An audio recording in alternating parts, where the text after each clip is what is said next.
ઘર પહેલા નાનું હતું પણ પપ્પા હતા. ઘર હવે મોટું છે પણ પપ્પા એકલા બેઠા છે. સમય બદલાયો, દીકરો હવે મોટા શહેરમાં છે, બહુ વ્યસ્ત છે. નાતી પોતા મોબાઈલમાં છે અને પપ્પા, હા, ત્યાં દરવાજા પાસે વીંટળાતી આંખો સાથે બેઠા છે. ભૂલાઈ ગયા એ વ્યક્તિ જે દરરોજ તારો સ્કૂલ બેગ પકડી ઊભો રહેતો. ભૂલાઈ ગયા જે વરસાદમાં છત્રી તારી પર રાખી પોતે ભીંજાઈ ગયો. આજે એ જ પપ્પા ચૂપ છે પણ આંખો બોલે છે.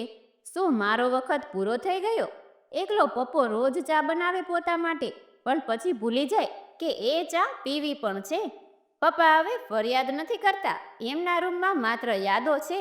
દીકરાની નાનપણની ચિત્રો, પત્રીની જૂની સાડી અને ઘડિયાળ જે હજુ પણ 6 વાગ્યે વાગે છે.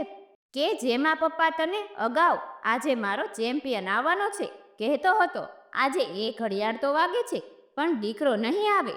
વૃદ્ધ પિતા પાસે મહત્વના શબ્દો નથી હોતા મિત્રો, પણ એમની ખામોશી તૂટે એ પહેલા નજીક જઈ લેવું, કારણ કે એક દિવસ એવો આવશે જ્યારે ખાલી ખુરશી રહે છે અને પપ્પાની યાદો. તો મિત્રો, આ વિડીયો વિશે તમારું શું કહેવું છે કોમેન્ટ કરી જરૂરથી જણાવજો. અને વિડીયો પસંદ આવ્યો હોય તો લાઈક શેર પણ જરૂરથી કરજો.